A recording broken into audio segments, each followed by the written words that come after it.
Hi friends, നമുക്കിന്നൊരു momos ഉണ്ടാക്കിയാലോ? അതെ, ക്യാരറ്റ്, ക്യാബേജ്, ക്യാപ്സിക്കം, വെളുത്തുള്ളി, ഇഞ്ചി പേസ്റ്റ്, സവാള ഇതൊക്കെ മാത്രം മതി കേട്ടോ മൊമോസ് ഉണ്ടാക്കാൻ. നമുക്ക് ഈസി ആയിട്ട് വീട്ടിൽ തന്നെ ഉണ്ടാക്കാൻ പറ്റുന്ന ഒരു ഐറ്റമാണ് ഈ മൊമോസ്. അപ്പോൾ ഇതെല്ലാം നന്നായിട്ട് എണ്ണ മൊരിഞ്ഞ് കഴിയുമ്പോൾ ഇങ്ങനെ ഇതുപോലെ ഇട്ട് വാട്ടാൻ തുടങ്ങാം. നല്ല മോണെ വാടി വരുമ്പോഴേക്കും സോയാ സോസ് കണ്ടോ, അത് ഇച്ചിരി ഇടുക, ഇച്ചിരി ഉപ്പ് ഇടണം, അതുപോലെ കുറച്ച് കുരുമുളക് പൊടി ഇടണം. ഇത്രയും മാത്രം മതി കേട്ടോ. അതിൻ്റെ അകത്ത് മസാലയായിട്ട് നന്നായിട്ട് ഇളക്കി മിക്സ് ചെയ്തിട്ട് നമുക്ക് മൊമോസിനുള്ള ബാറ്റർ തയ്യാറാക്കണം.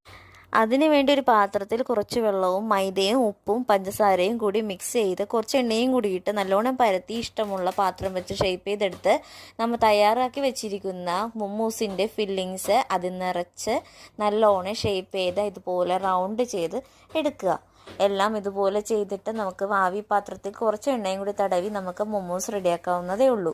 ഇത് മാംഗോ ലസ്സിയാണ് കേട്ടോ. അടുത്ത ഷോർട്സിൽ ഇതെങ്ങനെയാണ് ഉണ്ടാക്കുന്നതെന്ന് വിശദമായിട്ട് ഇട്ടിട്ടുണ്ട്. അപ്പോൾ എല്ലാവരും പോയി കാണണേ. അപ്പോൾ okay, bye, see you. Bye by.